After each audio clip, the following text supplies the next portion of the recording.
भारत में corona virus के नए मामले 8 अप्रैल के बाद सबसे कम रिकॉर्ड किए गए हैं। केंद्रीय स्वास्थ्य मंत्रालय के अनुसार बीते 24 घंटे में 1,27,510 नए मामले सामने आए और 2,795 लोगों की मौत हो गई।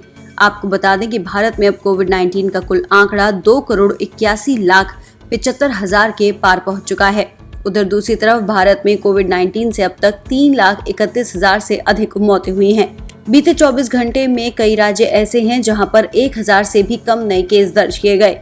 इनमें दिल्ली, गोवा, मणिपुर, झारखंड, अरुणाचल प्रदेश के नाम हैं।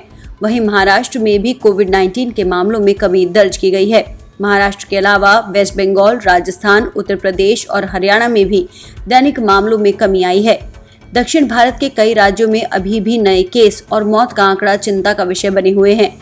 केरल, कर्नाटक और तमिलनाडु में अभी भी स्थिति में अधिक सुधार नहीं हुआ है। कोरोना वायरस की दूसरी लहर के प्रकोप के कारण महाराष्ट्र, उत्तर प्रदेश, मध्य प्रदेश, दिल्ली आदि राज्यों में जहां लॉकडाउन लगाया गया था, वहीं अब धीरे धीरे अनलॉक का प्रोसेस शुरू हो रहा है। मध्य प्रदेश, दिल्ली, राजस्थान, यूपी और महाराष्ट्र में अब लॉकडाउन के साथ थोड़ी थोड़ी पाबंदियों में छूट दी जा रही है। वहीं तेलंगाना और आंध्र प्रदेश ने हाल ही में लॉकडाउन को आगे बढ़ा दिया है। आपको बता दें कि देश के अधिकतर राज्यों में 7 जून तक लॉकडाउन की घोषणा की गई है, लेकिन धीरे धीरे इन राज्यों में अनलॉक की प्रक्रिया भी शुरू कर दी गई है। वहीं दूसरी तरफ विश्व स्वास्थ्य संगठन ने हाल ही में कोरोना वायरस के दूसरे प्रकारों का नामकरण किया है। भारत में पहली बार कोरोना के जिस प्रकार का पता चला था वो B11672 था। ये भारत में सबसे पहले पाए गए 3 में से एक का उप प्रकार है। ये भारत में अक्टूबर 2020 में पाया गया था। ये स्ट्रेन अब तक दुनिया के करीब 53 देशों में फैल चुका है।